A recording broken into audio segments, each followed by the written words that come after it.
আজকের ব্লগে চমৎকার একটি মুহূর্ত শেয়ার করতে যাচ্ছি। আমাদের শহরের 100তম মেয়র হয়েছেন, তাও বাংলাদেশি, এবং সেই মেয়র ইলেকশনটা কিরকম হয়েছে এবং কিভাবে অনুষ্ঠানটা হয়েছে সবকিছু নিয়েই থাকবে এই ব্লগটি। এই মেয়র ইলেকশনের ইনভাইটেশন আমরা আরো 1 মাস আগে আর কি পেয়েছি। আমার এবং সুমন দুজনের নামে আর কি এসেছিল ইনভাইটেশন, আর এখানে যারা ইনভাইটেশন পেয়েছে তারাই যেতে পেরেছে। তো কিভাবে ইনভাইটেশন পেলাম সেটা ছোট করে বলার চেষ্টা করব।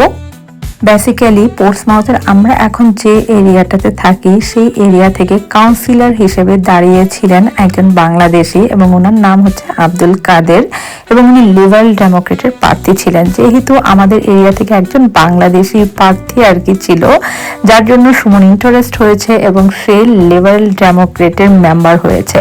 এবং শুধু তাই না, সে হচ্ছে সেই কাদের ভাইয়ের সাথে তার ক্যাম্পিংয়েও কিছু হেল্প করেছে, এবং সেই সুবাদে আর কি কাদের ভাইয়ের সাথে আমাদের পরিচয় এবং সুমনের পরিচয়। এবং আরো ইন্টারেস্টিং ব্যাপার হচ্ছে আমাদের এরিয়া থেকে লিবারেল ডেমোক্রেটই উইন হয়েছিল, তার মানে কাদের ভাই কাউন্সিলর হিসেবে উইন হয়েছিলেন। বাট কাদের ভাই যে মেয়র হবেন এটা টোটালি আনএক্সপেক্টেড ছিল, কারণ এটা আসলে কেউ এক্সপেকটেশন করে নাই যে একজন বাংলাদেশি উনি হচ্ছে মেয়র হতে যাচ্ছে।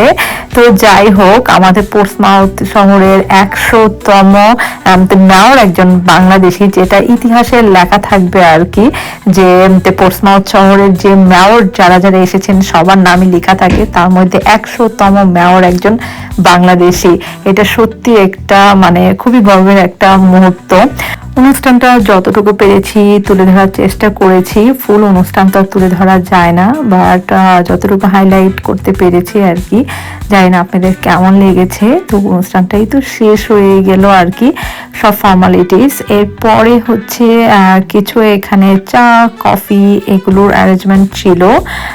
সো আমরা জাস্ট একটু কফি খেলাম, তারপর কাদের ভাইয়ের সাথে একটু ছবি টবি আমরা তুলে আমরা বাসায় চলে আসছি। তো হঠাৎ করে কাদের ভাইয়ের ফোন, উনি বললেন যে বিকেলবেলা আমাদের লাঞ্চে যাওয়ার জন্য, ওনার ফ্যামিলি একটা গেদারিং, সেখানে আমাদেরকেও যেতে বললেন, যেহেতু আমরা আসলে ওনাদের নেইবার সেই জন্য, এবং সুমনের সাথে একটা ভালো সম্পর্ক। তো ওনার নিজেরই রেস্টুরেন্ট, সেই রেস্টুরেন্টে আমরা হচ্ছে গিয়েছি। খাবারগুলো অসাধারণ ছিল, একদম বাঙালি সব আইটেমগুলো ছিল, কিন্তু খুবই খুবই খুবই মজা ছিল। তার চেয়েও ভালো লাগছিল যে বইতে ছোটবেলায় পড়তাম আর কি, যে মেয়রের নৈশভোজ, সেরকম একটা লাগছিল আর কি, যে মেয়রের নিমন্ত্রণে আমরা নৈশভোজে গিয়েছি। সো এই ছিল এই ব্লগটা। এই ব্লগ থেকে বিদায় নিচ্ছি, দেখা হচ্ছে পরবর্তী ব্লগে। ভালো লাগলে লাইক কমেন্ট করবেন। Bye bye.